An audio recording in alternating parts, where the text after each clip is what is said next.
Gangarang, gangarang, gangarang, gangarang, gangarang, gangarang, gangarang, gangarang, gangarang, gangarang, gangarang, gangarang. Hello everyone, hello, welcome back to the channel.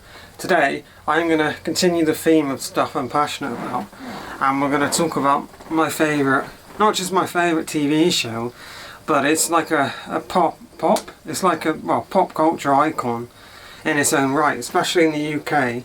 In the UK it's ingrained into our, pop culture, and it is very special. The UK is in the mid. I know I talk about the weather every day, but there is a heat wave and it's very hot in here, and there's so much annoying background noise with the windows open that I try and keep them closed. But anyway, if you've been following the channel for a while, one, you'll know that I haven't really spoken about this on the channel, which is weird because I love it. But because my channel is very music based and very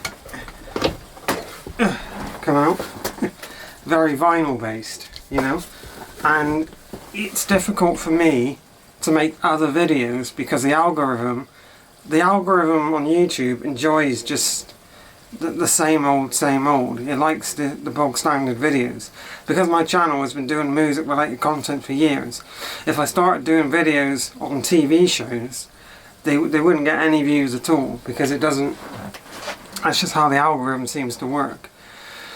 So I've never really found the time, or I've never really wanted to really do it or talk about this show. But when I seen this going for as cheap as it was, I thought, oh, I've got to get that because I love it, and it is a vinyl record, so I can hopefully tie that in and this video won't absolutely bomb. Now, and the second thing, you will know that I've always spoken on the channel about saving money and how difficult I did find it, but this past year has been, I've done very well, and I managed to get my finger out my ass and actually save money, and it's been brilliant. So when it comes to vinyl, obviously I'm very what's the word? I'm very in tune to buying vinyl. That was the thing I'd spend my money on. Evidently so. So what I did was I set a cap of £30, which is about $35, and every month that is my vinyl money. Now I don't always buy vinyl every month, it's not a monthly thing, but if I want to buy vinyl, then this is the cap that I have set myself. And what I have bought and what I'm going to show off is under that cap. It's actually only about 15 quid, but we'll get into that.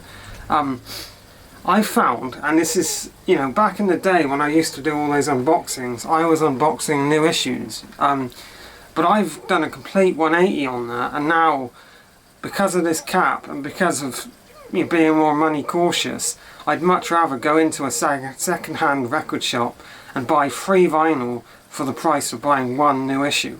But that is enough rambling. We've done 3 minutes of rambling. This is my treat for the month because it hasn't been a great month house buying wise, let's put it that way. Well, let's get into it. Let's unbox it. I'm not sure how I'm going to do the thumbnail and the title of the video, because I'm going to try and keep it secret and see if you can guess, but I know the intro probably gave it away.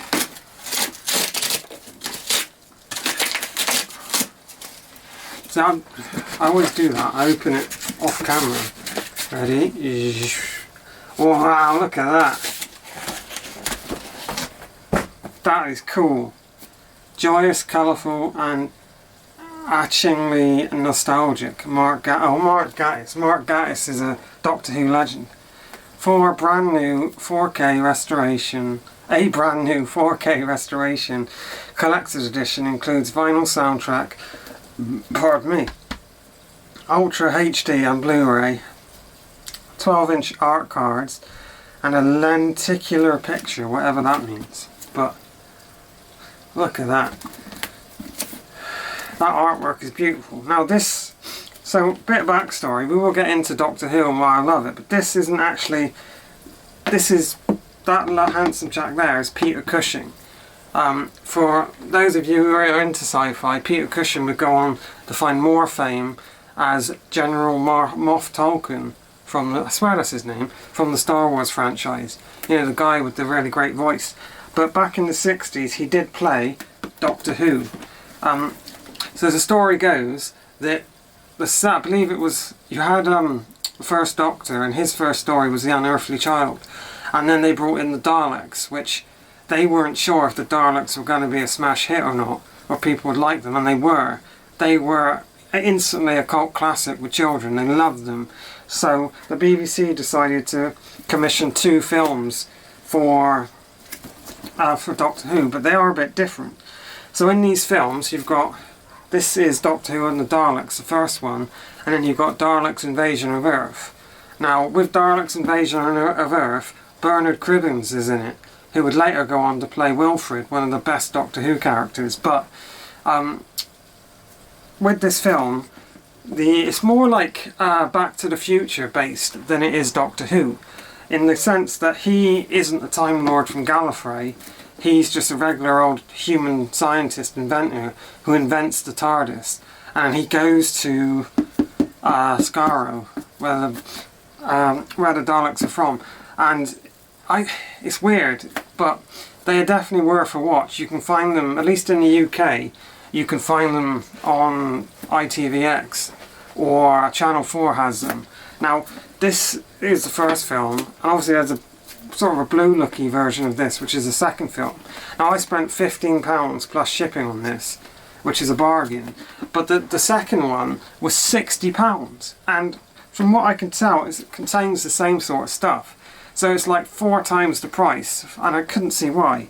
But unless that is like fairly new. But obviously, we got to unbox this bad boy while I rant about Doctor Who. My Doctor Who story begins in 2005, like many of us, I imagine. Should we put the... What do you do with your stickers? Do you put the sticker on the box? Because it's a... I'm not going to do it, screw it. That can go over there. So my... Oh, that's one big sticker as well, is it? Oh, I see. I wonder what that says, but... 2005, Doctor Who comes back with Christopher Eccleston. I'm 8 years old. My dad gets us, me and my brothers, to sit down and watch it, and that was it then. I loved it. I watched it religiously with my dad right up until 2010, when David Tennant left and Matt Smith came in. That was, I mean, then would have been about 13 at that point, and you know, when you're a teenager, you don't really care about this sort of stuff. But then 2018, I get back into it. I decide, oh, I'm going to rewatch that. I loved that as a kid, and it just, you know, I've watched through Doctor Who a billion times, and I just pick an episode at random now and stick it on when I just need an escape, because I watch it religiously. Anyway, I showed that off, but there it is without the shrink wrap on it. And this, it's got like a sticky thing on it. I don't want to ruin it, you know, but you know, this is also why I don't put stickers on the boxes, because they can be a pain in the ass to get off if you change your mind. They are beyond reason. They wish only to conquer. So this is some sort of information sheet, so we'll put that to the side. Well, we'll keep that. I could probably even put it back on it, but let's open up this bad boy. Oh, you've seen that? Oh, that's what that is. It's like... it's like 3D art. How cool is that? I don't know how well that'll show up on the camera, but it's like 3D-esque. That is really cool.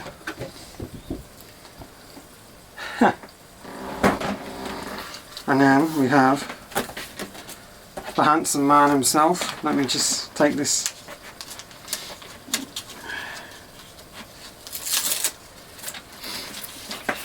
Oh, these are the art cards. This is cool. Handsome man himself, Peter Cushing, the Doctor.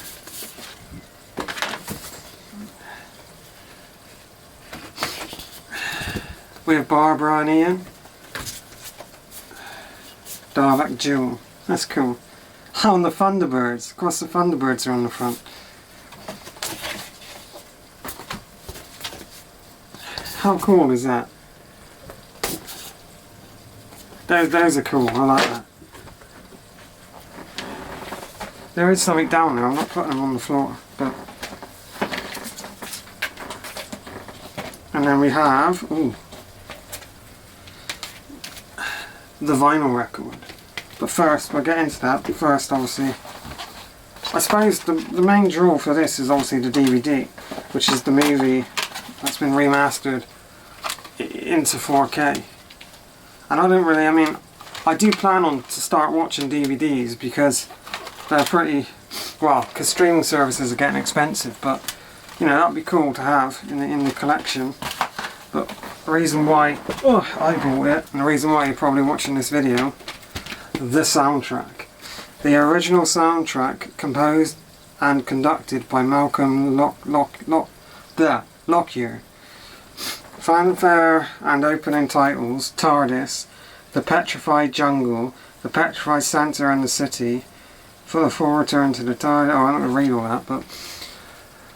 Oh.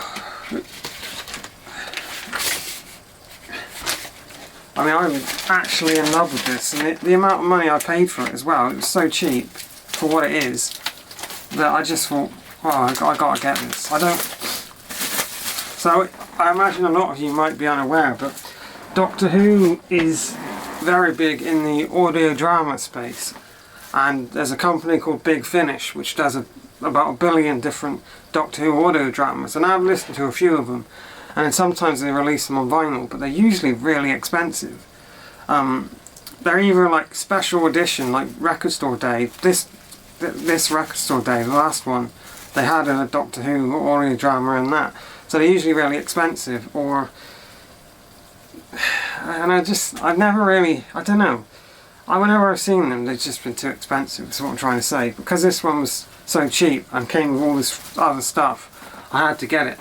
But now this video is 12 minutes long, so there's going to be a part 2 where I actually speak about Doctor Who and why I love it so much. So thanks for watching, and I will see you all again soon. Take care, everyone.